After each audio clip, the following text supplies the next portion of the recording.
गोलो एक छोटे से गांव का मासूम और चंचल लड़का था जिसे आमों से बेइंतहा मोहब्बत थी। एक दिन जब वो गांव के किनारे मौजूद एक कदीम आम के दरख्त के पास खेल रहा था, इसकी नज़र दरख्त के नीचे एक अजीब और चमकती हुई चीज़ पर पड़ी।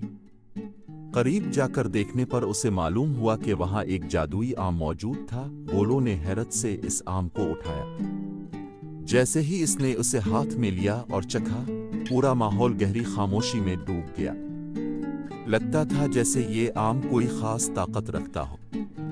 लम्हे भर में गोलो के दिल में खुशी और हौसले की लहर दौड़ गई और इसे एहसास हुआ कि ये आम न सिर्फ जायकादार है बल्कि इसके अंदर कुछ अनोखी जादुई सलाहियतें भी छपी हुई हैं। गांव के बूढ़े बुजुर्गों का कहना था कि ऐसे जादुई आम की ताकत से दिल साफ और नेकी के कामों की कुव्वत बढ़ती है।